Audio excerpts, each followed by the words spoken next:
नमस्कार दोस्तों। मैं आपका साथी अंशुमान श्रीवास अपने यूट्यूब चैनल 3D के इंस्टीट्यूट पर आपका स्वागत करता हूं। तो चलिए आज की क्लास शुरू करते हैं। देखिए, पिछली क्लास में हमने यहाँ पे सेक्शन सेट वन का सेक्शन ए का क्वेश्चन नंबर 1 to 10 कवर कर लिया था। ठीक है ना, तो आप जाके पिछली वाली वीडियो देख सकते हैं। हम लोग इस वीडियो में क्वेश्चन नंबर 11 से कवर करेंगे। ठीक है, देखिए क्वेश्चन नंबर 11 में यहाँ पे क्या करें, the distance between the points 3 minus 5 and x minus 5 is 15 units. यहाँ पे दो पॉइंट्स के बीच की डिस्टेंस कितने गिवन है, 15 यूनिट्स गिवन है। हमें यहाँ पे वैल्यू बतानी है एक्स की। ठीक है, यहाँ पे मान लीजिए लेट कर लीजिए, जो पॉइंट ए है आपका ये क्या हो जाएगा, 3 माइनस 5 हो जाएगा। ठीक है, एंड हम बात करेंगे बी की, तो बी यहाँ पे क्या हो जाएगा, एक्स माइनस 5। अब अगर हम यहाँ पे देखेंगे इनके बीच की डिस्टेंस जो है, दैट इज सपोज करो डिस्टेंस यहाँ पे ए बी है, तो ए बी डिस्टेंस यहाँ पे निकालने के लिए डिस्टेंस फॉर्मूला होता है, दैट इज एक्स, क्या होता है, x2 माइनस x1 का whole square plus y2 minus y1 का होल स्क्वायर। इतना सबको पता होगा। या फिर हम इसको ऐसे भी कर सकते हैं, that is square root of x1 minus x2 का whole square and plus y1 minus y2 का होल स्क्वायर। ठीक है ना, तो हम इसको कर सकते हैं, आगे पीछे से कोई इशू नहीं होगा इसका।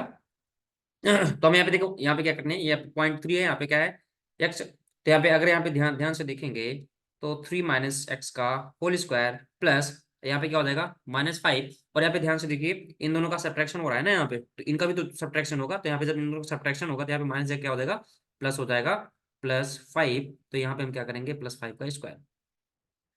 ठीक है, तो अब आप देखेंगे ए बी कितना गिवन है, डिस्टेंस कितना गिवन है दोनों के बीच का, 15 दिया है। तो 15 इज इक्वल टू यहाँ पे क्या हो जाएगा, 3 माइनस एक्स का होल स्क्वायर।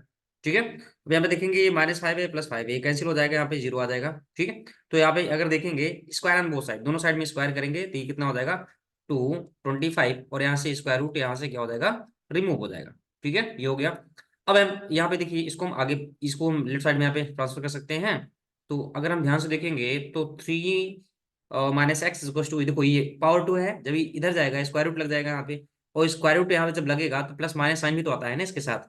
ठीक है, देखिए ये बहुत इंपॉर्टेंट पॉइंट है कि अगर आप यहाँ पे उसको नहीं केयर करते, लोग क्या करते हैं यहाँ पे, दैट इज ये 15 का यहाँ से क्या करते हैं, कुछ लोग यहाँ पे स्क्वायर को स्क्वायर रूट से काट देते हैं। देखो आपने अगर ऐसी हरकत की, जैसे यहाँ पे सपोज करिए, मान लीजिए आपने ये वाला स्क्वायर, ये वाला स्क्वायर जो है स्क्वायर रूट से कट कर दिया, तो यहाँ पे 3 माइनस एक्स इक्वल टू 15 आएगा और एक्स यहाँ पे केवल 12 आएगी बस। और यहाँ पे अगर आप ध्यान से देखेंगे तो केवल 12 ऑप्शन है ही नहीं, यहाँ पे क्या है, 12 एंड -18 ऑप्शन में। ठीक है, तो आप ऐसे भी कर सकते हो, जैसे 12 का -18 है इस तरह से।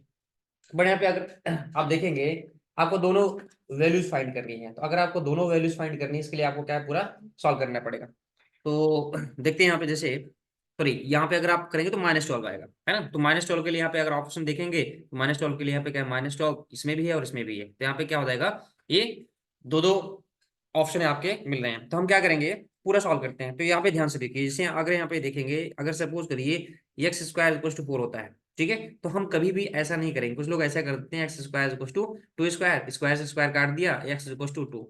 नहीं भाई, ऐसा बिल्कुल नहीं करना है, क्योंकि आप अगर ध्यान से देखेंगे ये क्या है, क्वाड्रेटिक इक्वेशन है, और आपने यहाँ पे क्या ला दिया, लीनियर इक्वेशन ला दिया। जब जब कभी भी क्वाड्रेटिक इक्वेशन यहाँ पे आता है तो उसको यहाँ पे सॉल्व करने का क्या तरीका होता है, क्वाड्रेटिक इक्वेशन अगर है तो यहाँ पे कितने जीरोस आएंगे, इसके 2 जीरोस आएंगे, है ना, 2 रूट्स यहाँ पे आने चाहिए। तो अब ये कैसे सॉल्व किया जाएगा, एक्स स्क्वायर इसको हम लेफ्ट में ट्रांसफर करेंगे, -4 इक्वल टू 0 कर देंगे, और यहाँ पे क्या आ जाएगा, x+2 आ जाएगा, और यहाँ पे क्या आ जाएगा, x-2 इज इक्वल टू 0 आएगा। तो एक बार दोनों को सॉल्व करेंगे, ये क्या आ जाएगी, इसकी वैल्यू +-2 आ जाएगी। आई बात में कि नहीं, इस तरह से इसको सॉल्व किया जाता है। या फिर डायरेक्टली ऐसे भी कर सकते हो, अगर एक्स स्क्वायर इक्वल टू 4 है, तो जब यहाँ पे ध्यान से देखिए जी पावर 2 है, इधर जाएगा तो रूट लग जाएगा, और रूट जब लगेगा तो प्लस माइनस साइन यहाँ पे साथ में आएगा। इतनी बात समझ में आएगी नहीं यहाँ पे, ठीक है ना। तो अब यहाँ पे देखेंगे +-2, और यहाँ पे क्या है, √4 की वैल्यू यहाँ पे 2 आ जाएगी। ठीक है, तो एक्स इक्वल टू +-2 ऐसे भी आप कर सकते हो।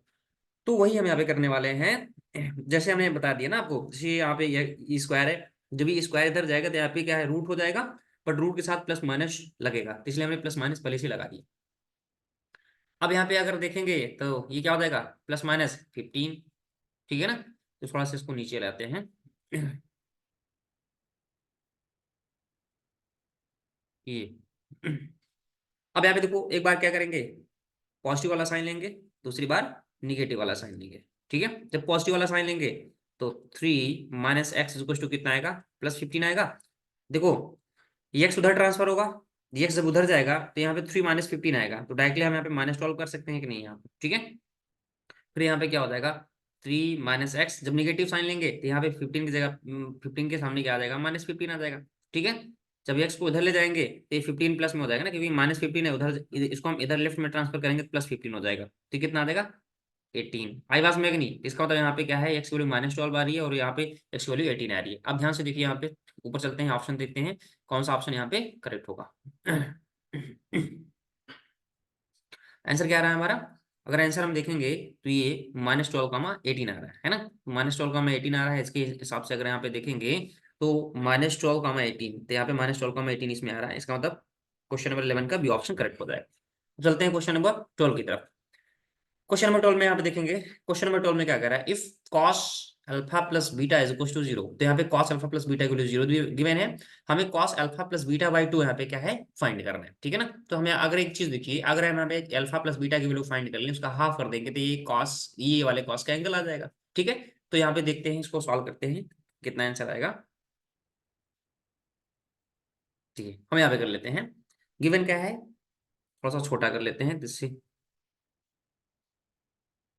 देखिए यहाँ पे गिवन क्या है, cos alpha plus beta is equal to 0।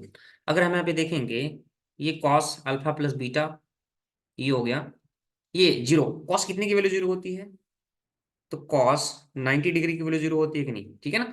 तो अब देखेंगे, अगर कंपेयर करेंगे तो alpha plus beta is equal to कितना हो जाएगा, 90 डिग्री।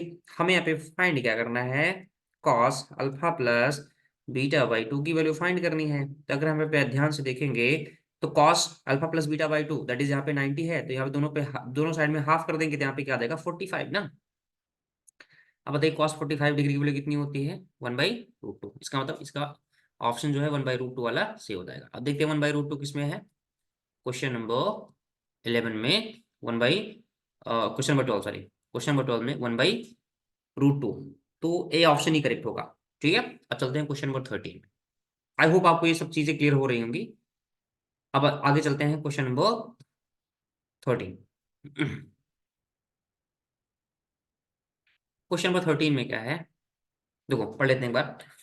करें, a solid sphere is cut into two hemispheres. एक सॉलिड स्फीयर, एक यहाँ पे देखो एक चीज समझो, यहाँ पे एक सॉलिड स्फीयर है, और जब हम सॉलिड स्फीयर, देखो यहाँ पे एक चीज समझने वाली बात है, जब हम किसी सॉलिड स्फीयर को, मान लो यहाँ पे क्या है, ये सॉलिड स्फीयर है, जब हम किसी सॉलिड स्फीयर, यहाँ पे सॉलिड स्फीयर है, जब हम किसी सॉलिड स्फीयर को कट करते हैं तो यहाँ पे देखिए एक क्या बनेगा, हेमिस्फीयर बनेगा, दो हेमिस्फीयर बनेंगे कि नहीं, यहाँ पे मान लीजिए यहाँ पे हमने हेमिस्फीयर ले लिया इस तरह के, जब दो हेमिस्फीयर बनेंगे तो यहाँ पे ध्यान से देखेंगे, ये हेमिस्फीयर, एक तो इसका क्या हो जाएगा, बेस, है ना, इसका बेस आएगा, यहाँ पे एक हेमिस्फीयर का बेस आ जाएगा, और दूसरा यहाँ पे क्या है, ये हेमिस्फीयर यहाँ पे दिख रहा है, ठीक है।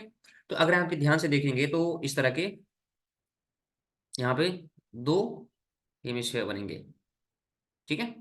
तो इस तरह का हेमिस्फीयर बनेगा यहाँ पे, अगर यहाँ पे देखेंगे दोनों पे बेस भी तो होगा ना यहाँ पे, ठीक है। तो अगर यहाँ पे देखेंगे हेमिस्फीयर का, देखो ये एक्चुअल में अगर हम अब यहाँ पे एरिया अवेलेबल देखेंगे, क्योंकि यहाँ पे ये क्या है, ये अगर देखेंगे सॉलिड स्फीयर है ना, तो अगर सॉलिड स्फीयर है तो यहाँ पे सरफेस एरिया जो इसका आएगा वो क्या हो जाएगा, 3πr², ठीक है ना, इसका हेमिस्फीयर का। और जबकि इसका यहाँ पे कितना होता है सरफेस एरिया, 4πr², है ना। अब चाहे स्फीयर यहाँ पे क्या है, हॉलो हो या फिर क्या है सॉलिड हो, इसका सरफेस एरिया हमेशा 4πr² आता है। बट यहाँ पे क्या है, कॉन्फ्लिक्ट किसमें है, ये इसमें हेमिस्फीयर में। देखो अगर हेमिस्फीयर के केवल यहाँ पे क्या है, सीएसए की बात करेगा, किसकी, सीएसए की बात कर रहा है, कल सरफेस एरिया, तो इसका तो यहाँ पे इसका हाफ होता है 2πr², लेकिन यहाँ पे टोटल सरफेस एरिया की बात करेंगे तो टोटल सरफेस एरिया यहाँ पे कितना होता है, 3πr², किसका, हेमिस्फीयर का, है ना। बट यहाँ पे अगर देखेंगे टेक्निकली, यहाँ पे हमारे पास कितना सरफेस एरिया अवेलेबल है, एक तो यहाँ पे बेस भी तो होगा ना, बेस यहाँ पे क्यों होगा, क्योंकि अगर आप ध्यान से देखेंगे इसको जब कट करेंगे तो यहाँ बेस ऊपर अवेलेबल होगा ना, ये इतना, ये बेस अवेलेबल हो गया, और प्लस यहाँ पे ये कितना हो जाएगा, ये कर्व सरफेस एरिया हो जाएगा। तो इसमें यहाँ पे कंफ्यूजन नहीं होना चाहिए, कुछ लोग यहाँ पे क्या ऑप्शन 1 यहाँ पे टिक मार के आए हैं, उनका गलत हो जाएगा, क्योंकि यहाँ पे ये कह रहा है सॉलिड स्फीयर है, इसको जब कट करेंगे तो यहाँ पे हमको बेस भी मिलेगा ना, तो यहाँ पे बेस भी तो मिलेगा ना, तो ये बेस मिल जाएगा, और यहाँ पे इसका एरिया यहाँ पे जो ये दिख रहा है इसका क्या होता है, 2πr², जब 2πr², उसका यहाँ पे बेस का क्या हो जाएगा πr², तो यहाँ पे क्या है टोटल 3πr² होगा ना। अब 3πr² इसमें है, 3πr² इसमें है, ठीक है ना। चलते हैं इस क्वेश्चन को सॉल्व करते हैं। तो वही यहाँ पे कर रहे हैं, दोनों का रेशियो फाइंड करना है ना, दोनों का रेशियो हमको फाइंड करना है क्वेश्चन नंबर 13 में। क्वेश्चन नंबर 13 में यहाँ पे क्या करना है, दोनों का रेशियो फाइंड करना है। देखो अगर यहाँ पे देखेंगे तो मान लो यहाँ पे सपोज करो S1 रेशियो S2 करके यहाँ पे कर लेते हैं, तो S1 यहाँ पे क्या हो जाएगा, that is surface area of sphere. तो यहाँ पे surface area of sphere, sphere का सरफेस एरिया क्या हो जाएगा, 4 पाई r स्क्वायर। अच्छा रेडियस दोनों का सेम ही होगा ना, क्योंकि यहाँ पे सेम है, दोनों यहाँ पे एक ही से कट किया गया है, तो यहाँ पे चाहे स्फीयर है फिर हेमिस्फीयर, दोनों का रेडियस सेम ही होगा। अब यहाँ पे देखिए कितने हैं, दो है ना, दो हेमिस्फीयर हैं, तो 2 इंटू क्या हो जाएगा, और ये 3 पाई r स्क्वायर। इतनी बात समझ में, कि नहीं, पाई r स्क्वायर से पाई r स्क्वायर को यहाँ पे निपटा दो, तो यहाँ पे 2 टू द 4, और यहाँ पे क्या है 2 से कैंसिल हो जाएगा, इसका आंसर जो आएगा 2:3 आ जाएगा, है ना। तो यहाँ पे ऑप्शन जो है ये 2:3 वाला सही है। ठीक है, कुछ लोग यहाँ पे क्या किए होंगे, ये 4 पाई r स्क्वायर कर दिए स्फीयर का सरफेस एरिया, और यहाँ पे क्या है, ये क्या किए होंगे 2 इंटू 2 पाई r स्क्वायर, यहाँ पे क्या हेमिस्फीयर का एरिया कर दिए, सरफेस एरिया कर दिया। अभी पूरा तो कट जाएगा ना भाई, तो यहाँ पे 1:1 आ जाएगा, जो कि गलत आ रहा है यहाँ पे। ठीक है, तो इसलिए यहाँ पे थोड़ा बहुत ये चीजें ध्यान देना चाहिए हमको। देखो एग्जामिनर ये चाहता है कि आप यहाँ पे, और देखिए पहला ही ऑप्शन इसने क्या 1:1 यहाँ पे गलत वाला लिख रखा है। ठीक है, तो हमें यहाँ पे क्या है, कंफ्यूज नहीं होना है, ठीक है ना, मिसलीड नहीं होना है। इसका जो आंसर आ जाएगा ये आ जाएगा 2:3। तो इसका मतलब क्वेश्चन नंबर 13 का ऑप्शन यहाँ पे जो हो जाएगा 2:3 हो जाएगा, that is 2:3 is correct option. Option C यहाँ पे करेक्ट हो जाएगा। ठीक है, तो अगला क्वेश्चन यहाँ पे लेके चलते हैं। एक मिनट, अगला क्वेश्चन यहाँ पे क्या हो जाएगा, क्वेश्चन नंबर, ये पेंसिल थोड़ा सा हटा देते हैं, प्रॉब्लम क्रिएट कर रहा है।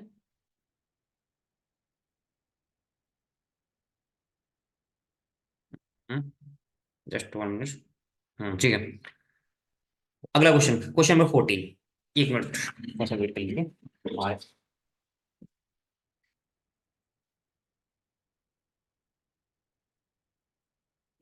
क्वेश्चन नंबर 14 देखिए, गेट ओपन करना था इसलिए गए थे। क्वेश्चन 14 में आप अगर देखेंगे तो ये क्या है, the middle most observation of every data arrangement in order is mode, median and mean and deviation. ये पूछ रहा है, यहाँ पे कह रहा है द मिडिल मोस्ट, यहाँ पे कोई डेटा अगर दिया है उसको हम यहाँ पे क्या है अरेंज करते हैं असेंडिंग ऑर्डर या फिर डिसेंडिंग ऑर्डर में, तो हमको इसके विशेष बताना है इसका जो मिडिल टर्म होगा, ये मिडिल मोस्ट मतलब मिड वाला टर्म जो हो जाएगा वो क्या होगा, मोड होगा, मीडियन होगा, मीन होगा या फिर डेविएशन होगा। तो समझो पहले यहाँ पे इसको हम एक एग्जाम्पल के थ्रू समझने की कोशिश करेंगे।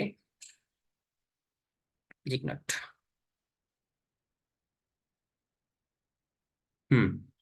मान लीजिए, सपोज करिए इसको यहाँ पे ले लेते हैं, क्वेश्चन नंबर 13। 13 तो हो गया, क्वेश्चन नंबर 14 देख लेते हैं। ये क्वेश्चन नंबर 14 थोड़ा और छोटा कर लेते हैं, जैसे हमारे पास काफी एरिया अवेलेबल हो जाए।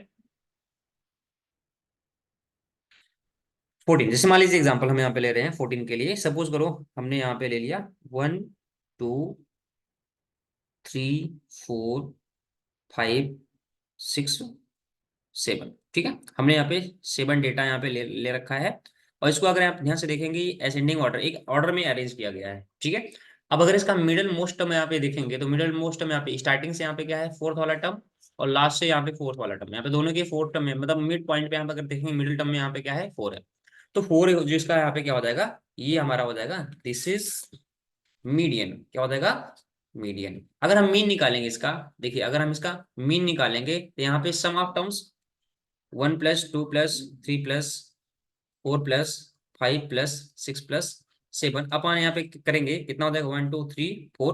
अभी हम 5 डेटा का ही लेते हैं, 5 डेटा तक लेके यहाँ पर 5 करेंगे, तो यहाँ पे हमको पता है ये 5, और यहाँ पे यहाँ से यहाँ तक करेंगे तो कितना आ जाएगा 9, और 9 1 10 10 15 15 अपान ये 5 दैट इज 3 आ जाएगा।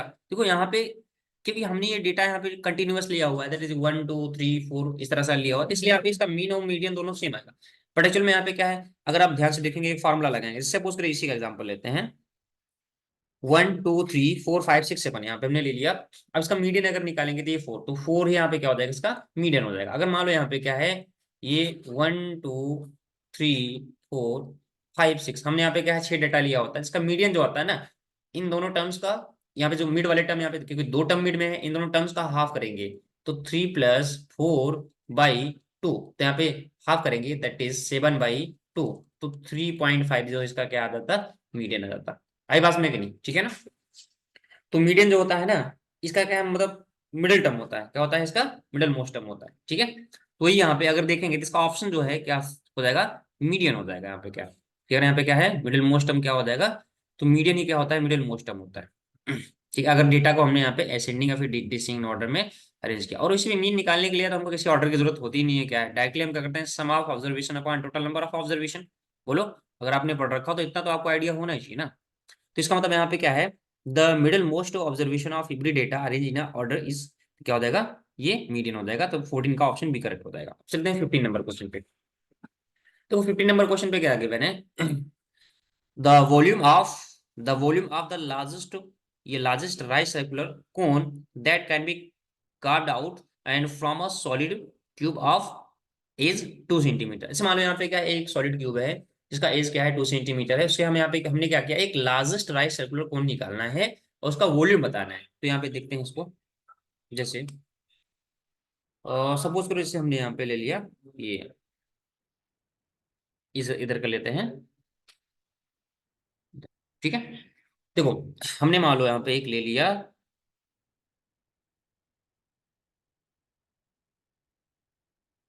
ये एक हम ले रहे हैं क्यूब, ठीक है। हमने यहाँ पे क्यूब में से बना लेते हैं क्यूब पहले,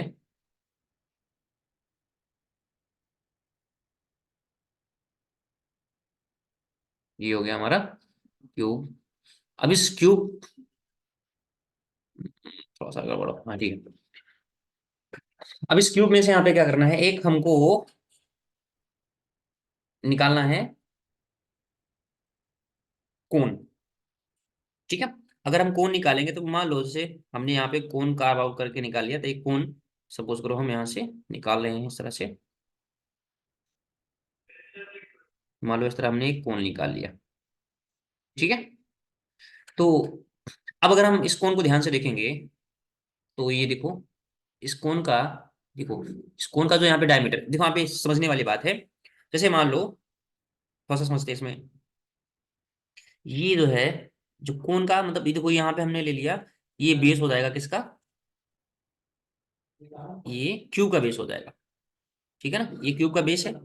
अब इसी बेस से ही तो हम यहाँ पे क्या है, क्या निकालेंगे, इसी बेस पे ही तो क्या है कोन का बेस होगा ना।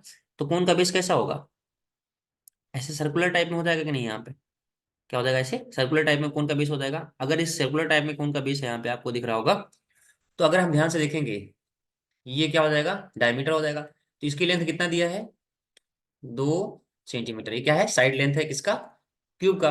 तो इसका भी कितना हो जाएगा, 2 सेंटीमीटर ही तो होगा ना। अगर ध्यान से देखेंगे ये डायमीटर है किसका, ये डायमीटर हो जाएगा इसके बेस का, कोन के बेस का डायमीटर क्या है 2 सेंटीमीटर। इसका मतलब डायमीटर कितना आ गया, 2 सेंटीमीटर आ गया। तो बताओ भैया रेडियस कितना हो जाएगा, 1 सेंटीमीटर ना, क्योंकि हाफ होता है इसका।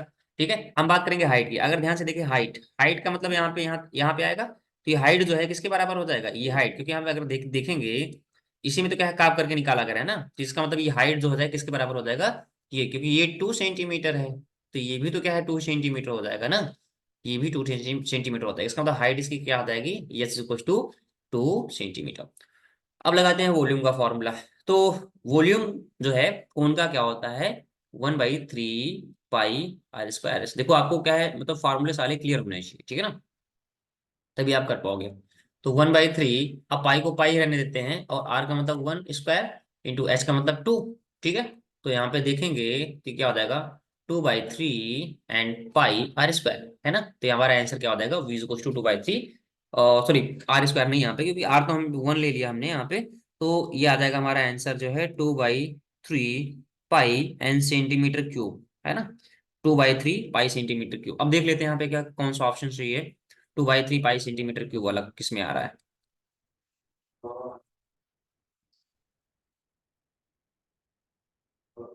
2/3 पाई सेंटीमीटर क्यूब, देखते हैं।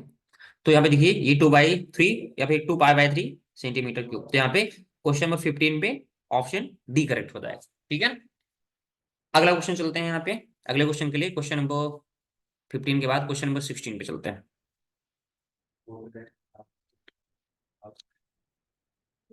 क्वेश्चन नंबर 16, 16 में यहाँ पे कह रहे हैं, थोड़ा सा कलर चेंज कर लें इसका। 16 में कह रहे हैं two dice are rolled together, दो डाइस को यहाँ पे एक साथ रोल किया गया है। The probability of getting sum of numbers on the two dice is as 2, 3 और 5। तो यहाँ पे अगर यहाँ पे देखेंगे तो हमें यहाँ पे सम ऑफ नंबर यहाँ पे क्या लाना है, 2 लाना है, 3 लाना है और 5 लाना है, दोनों डाइस पे सम ऑफ नंबर। ठीक है, अब यहाँ पे देखिए एक चीज देखिए, आपको पता होना चाहिए कि जब हम किसी डाइस को थ्रो करते हैं ना, तो यहाँ पे जो टोटल नंबर ऑफ ऑब्जर्वेशन यहाँ पे क्या टोटल आउटकम जो आने वाले हैं, यहाँ पे इस तरह से आता है 1,1, 1,2, 1,3, 1,4, 1,5 एंड 1,6। सिमिलरली अगर यहाँ पे देखेंगे ये 2 से 2,1, 2,2 एंड इस तरह यहाँ पे डॉट डॉट करते हुए यहाँ पे क्या जाएगा 2,6 तक जाएगा। और यहाँ पे 3,1 एंड 3,2, 3,3 एंड 3,4 डॉट डॉट यहाँ पे क्या है 3,6 तक जाएगा। और यहाँ पे हम देखेंगे तो यहाँ पे क्या है ये 6,1, 6,2 एंड 6,3 डॉट डॉट डॉट करते यहाँ पे क्या है 6,6 तक जाएगा। ठीक है ना, तो टोटल नंबर ऑफ आउटकम जो आएंगे 36 आउटकम आएंगे यहाँ पे। ठीक है, ये आपको पता होगा। अब यहाँ पे क्या करना है, तो मतलब दोनों जो यहाँ पे यहाँ पे दोनों जो आउटकम यहाँ पे आ रहे हैं, दोनों नंबर जो आ रहे हैं, मतलब पहले वाले डाइस दूसरे वाले डाइस दोनों पे जो नंबर आ रहे हैं उनका सम 2 होना चाहिए। देखिए, तो अगर यहाँ पे सम 2 ले लेंगे, सम 2 वाला केस लेते हैं, तो यहाँ पे दोनों का सम 2 आना चाहिए। तो 1,1 ही एक ऐसा केस होगा जिनमें यहाँ पे कहा दोनों का सम 2 आ जाएगा, है ना, क्योंकि 1,2 पे जाएंगे तो यहाँ पे क्या 1 + 2 3 आने लगेगा। फिर दूसरा यहाँ पे क्या है देखेंगे, सम 3 आना चाहिए। तो सम 3 आने के लिए यहाँ पे क्या है, पहली बात तो 1,2 ले लेंगे और दूसरा यहाँ पे क्या है 2,1 ले लेंगे यहाँ पे, है ना। 1 + 2 यहाँ पे 3 आ जाएगा, 2 + 1 यहाँ पे क्या 3 आ जाएगा। सम 5 लेना है, क्या लेना है, सम 5 लेना है। तो सम 5 लेने के लिए पहली बात तो 1,4 करेंगे, इसका उल्टा कर दो 4,1 भी तो आएगा ना, 4,1। फिर यहाँ पे क्या है 2,3 करेंगे, 3,2 का उल्टा कर दो, 2,3 का उल्टा यहाँ पे 3,2 आ जाएगा। ठीक है, इसके सिवा अगर यहाँ पे 4 तो हमने ले ही लिया है, 5 यहाँ पे 5,1 करने जाएंगे तो 5,1 पे यहाँ पे क्या आ जाएगा देखेंगे तो 6 आएगा। और उसके बाद जब 5,1 पे नहीं आ रहा है तो 5 फिर 5,1 से लेकर 5,6 के बीच नहीं आएगा, 6,1 पे यहाँ पे कैसे बना रहा है।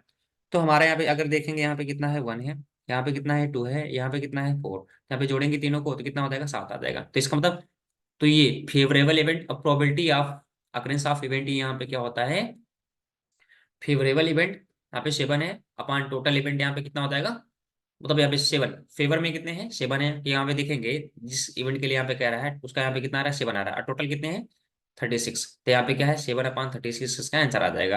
तो 16 नंबर का ऑप्शन ही करेक्ट हो जाएगा। ठीक है, 17 नंबर पे चलते हैं। करें the centre of a circle is at 2,0 and if one end of the diameter is 6,0 then the other end is, हमको यहाँ पे क्या है एक सर्कल का सेंटर दिया है और उसका एक एंड यहाँ पे दिया हुआ है। जैसे यहाँ पे अगर ध्यान से देखेंगे ये इस तरह का है, थोड़ा सा छोटा कर लेते हैं इसको।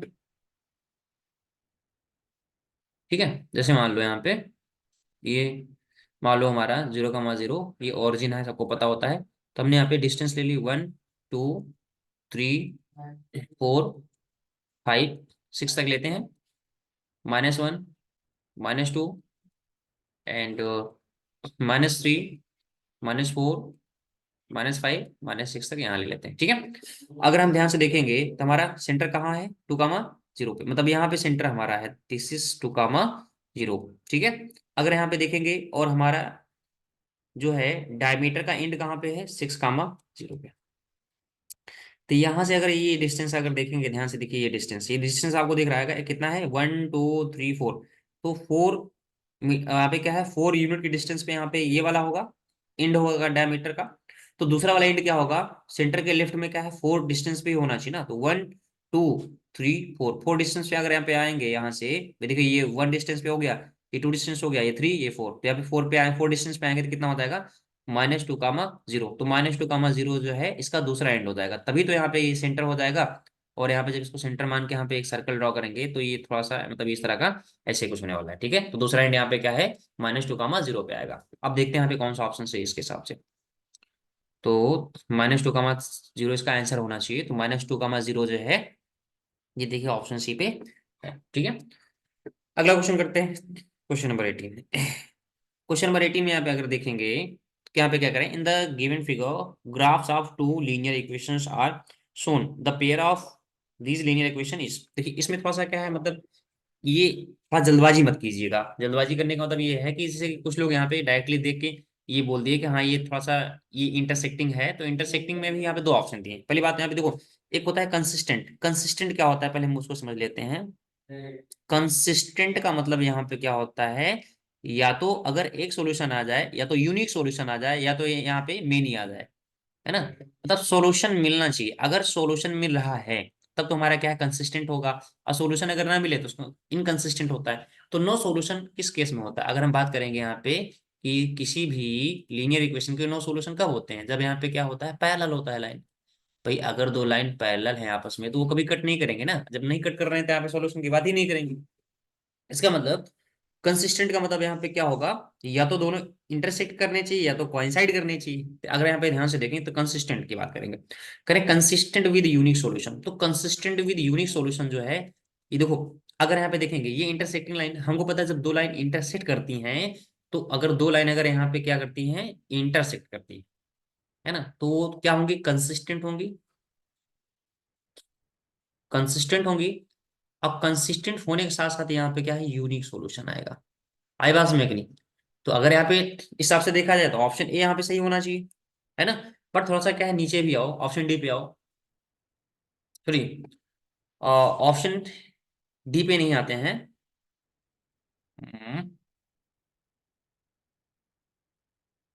हम्म, इसमें कुछ प्रॉब्लम है क्या।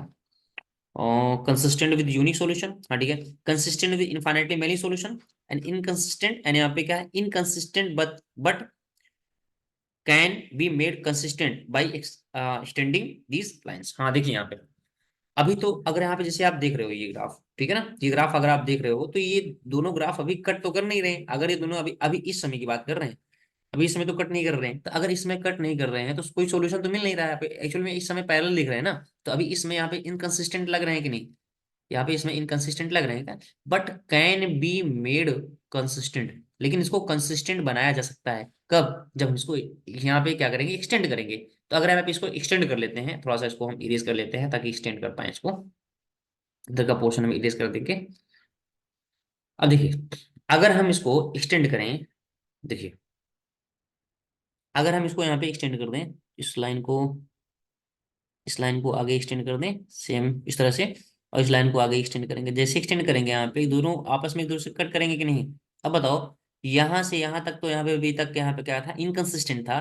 बट यहाँ से यहाँ तक यहाँ पे जैसे ले गए हम, यहाँ पे क्या हो गया, कंसिस्टेंट हो गया। तो वही यहाँ पे कर रहे हैं, ये दोनों लाइन अभी इनकंसिस्टेंट है but can be made consistent by extending this line. तो इन दोनों लाइन को आपस में क्या है, मतलब बढ़ा के कंसिस्टेंट किया जा सकता है। ठीक है ना। अब देखिए यहाँ पे आपके साथ धोखा हो जाता। अभी यहाँ पे ऑप्शन ए पे आप टिक मारने वाले थे कि कंसिस्टेंट विद यूनिक सॉल्यूशन, हमको पता है इंटरसेक्टिंग लाइन है। बट यहाँ पे जब तक अगर ये अगर देखें इस तरह की लाइन है, ये इंटरसेक्टिंग लाइन होती है ना।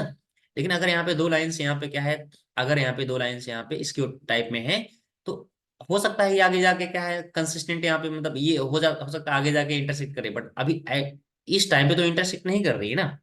तो अगर इस टाइम पे इंटरसेक्ट नहीं कर रही थी, हम कैसे कर सकते हैं ये कंसिस्टेंट है।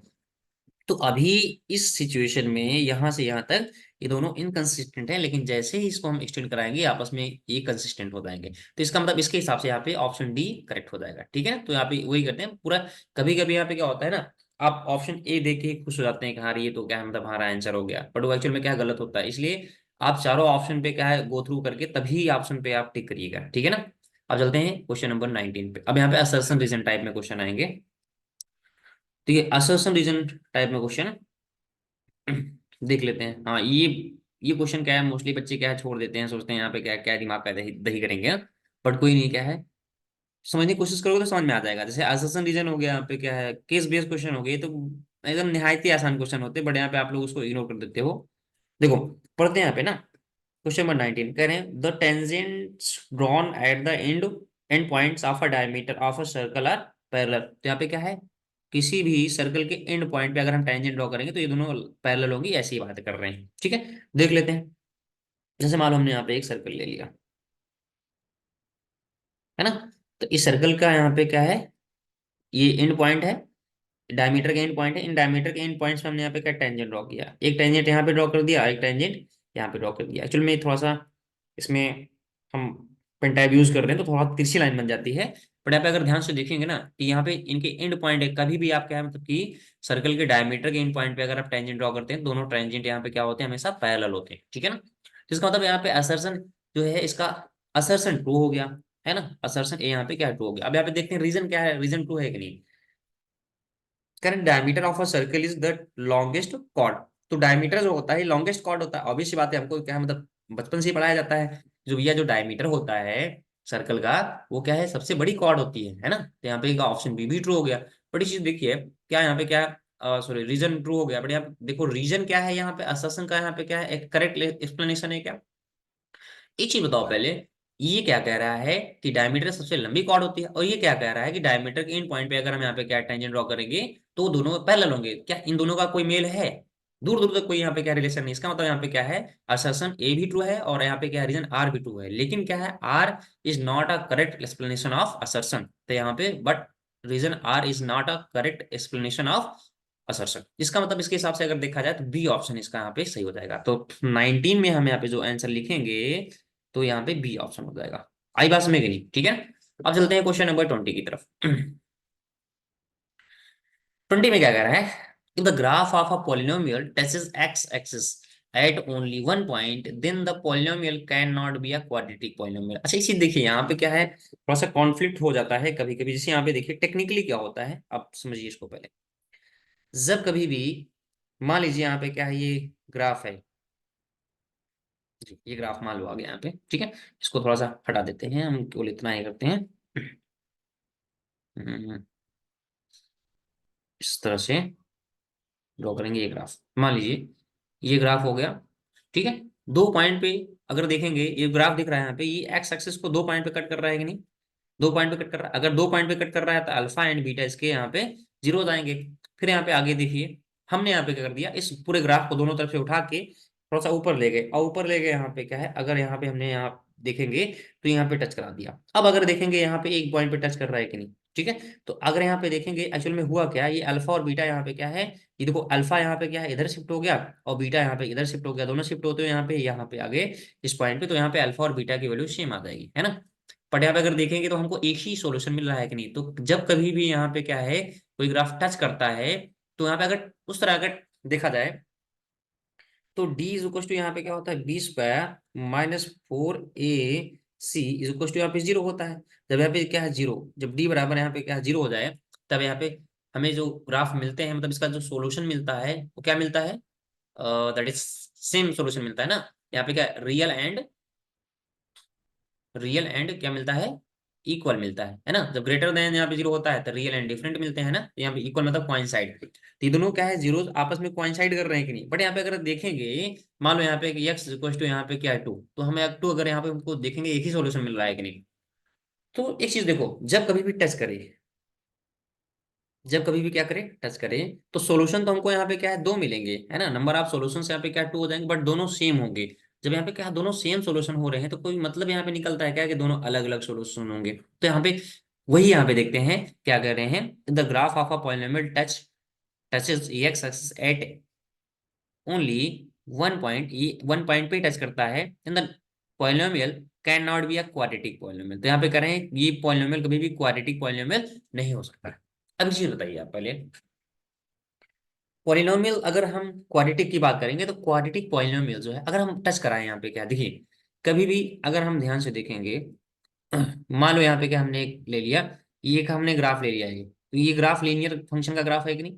लीनियर का ग्राफ यहाँ पे क्या करता है, एक जगह पे कट करेगा। तो जब कभी भी यहाँ पे क्या है, कट करने की बात कर रहे हैं, कट करने की बात कर रहे हैं, तो एक ही जगह पे कट करके निकल जाएगा। तो लीनियर यहाँ पे एक ही कट पॉइंट पे कट करता है, इसलिए यहाँ पे इसके यहाँ पे लीनियर का मतलब यहाँ पे वन सोल्यूशन आएगा। लेकिन यहाँ पे क्या है, पॉलिनोमियल यहाँ पे क्वाड्रेटिक की बात कर रहे हैं, तो क्वाड्रेटिक पॉलिनोमियल अगर है, क्वाड्रेटिक का मतलब यहाँ पे क्या होता है, दो जीरोज आने चाहिए। कितने जीरोज आने चाहिए, दो जीरोज आने चाहिए। आई बात में कि नहीं। और यहाँ पे कर रहा है, जब टच कर रहा है तो टच कर रहा है, तो टच करने पे यहाँ पे कितना आ रहा है, वन जीरो आ रहा है, क्या आ रहा है, 10 हो जा रहा है। वही यहाँ पे कह रहे हैं, अगर भैया अगर ये जिसको टच कर रहा है तो क्या ये कैन नॉट क्वाड्रेटिक पॉलिनोमियल, तो ये क्वाड्रेटिक पॉलिनोमियल नहीं हो सकता। इसका मतलब यहाँ पे कहीं ना कहीं अगर देखेंगे तो स्टेटमेंट ट्रू है कि नहीं, है ना, ये स्टेटमेंट ट्रू है। फिर अगला यहाँ पे देखेंगे, देखो अब यहाँ पे क्या कुछ लोग क्या है कमेंट बॉक्स में क्या है ऑब्जेक्शन यहाँ पे करेंगे, सर ये अगर टच कर रहा है तो यहाँ पे 2 जीरोज आने चाहिए, यहाँ पे क्या है ये 2 जीरोज आने चाहिए। देखो अगर हम क्लास 11th एंड 12th के पॉइंट ऑफ व्यू से अगर बात करेंगे, तो 11th and 12th point of view से अगर बात करेंगे तो ये बात सही है कि अगर टच करेगा तो यहाँ पे क्या 2 जीरोज आएंगे। बट यहाँ पे आपके सिलेबस में क्लास 10th में जो है ये टच को माना है कि अगर ग्राफ टच कर रहा है तो ये माना है कि हाँ केवल एक ही सॉल्यूशन यहाँ पे आएगा, है ना। तो इस पर्पज से हम यहाँ पे क्या है इस पॉइंट ऑफ व्यू से हम इसको देख रहे हैं, ये ट्रू है, ठीक है। A polynomial of degree n and where n is greater than 1 can have at most n zeros, है ना। तो यहाँ पे कह रहे हैं अगर देखो यहाँ पे हमने आपको पहले ही बता दिया था कि अगर यहाँ पे n डिग्री पॉलिनोमियल है तो उसके यहाँ पे n जीरोज आएंगे। कितने, अगर किसी भी पॉलिनोमियल की डिग्री अगर यहाँ पे n है तो उसके यहाँ पे कितने जीरोज आने चाहिए, n जीरोज उसके आने चाहिए। अगर 2 डिग्री पॉलिनोमियल है तो यहाँ पे 2 जीरोज आएंगे, अगर 3 डिग्री पॉलिनोमियल है तो यहाँ पे क्या है 3 जीरोज आएंगे। तो यहाँ पे कह रहा है अब polynomial of degree n where n is greater than 1 can have at most n zeros. तो यहाँ पे एट मोस्ट मतलब ज्यादा ज्यादा यहाँ पे क्या है n जीरो आ जा सकते हैं, तो बिल्कुल सही यहाँ पे n जीरो आ सकते हैं, तो इसका मतलब ये भी ट्रू है। आई बात में कि नहीं। अब देखिए असर्शन है रीजन दोनों ट्रू हैं, और रीजन जो है करेक्ट एक्सप्लेनेशन है यहाँ पे असर्शन का। आई बात में कि नहीं, क्योंकि यहाँ पे अगर डिग्री n है तो यहाँ पे n जीरोज आने चाहिए, तो यहाँ पे वही कह रहा है डिग्री यहाँ पे अगर यहाँ पे क्या है 2 है, क्वाड्रेटिक पॉलिनोमियल की डिग्री 2 होती है, इसलिए यहाँ पे क्या कितने जीरो जाएंगे 2 जीरो जाएंगे। जब यहाँ पे देखा जाए टच कर रहा है तो यहाँ पे एक ही जीरो जाता है, ठीक है ना। इसका मतलब क्वेश्चन नंबर 20 का जो ऑप्शन है ये यहाँ पे क्या हो जाएगा, 20 का ऑप्शन ए करेक्ट हो जाएगा। आई बात में कि नहीं, ठीक है ना, तो यहाँ पे 20 का ऑप्शन ए करेक्ट हो गया। ओके, तो आई होप आपको ये सॉल्यूशन समझ में आया होंगे। तो इस तरह के और सॉल्यूशंस के लिए हमारे यूट्यूब चैनल सब और 3D ग्रेड इंस्टीट्यूट को आप सब्सक्राइब कर सकते हैं, जिससे आपको क्या है अपडेटेड वीडियोस मिलती रहे। Okay, so thank you class.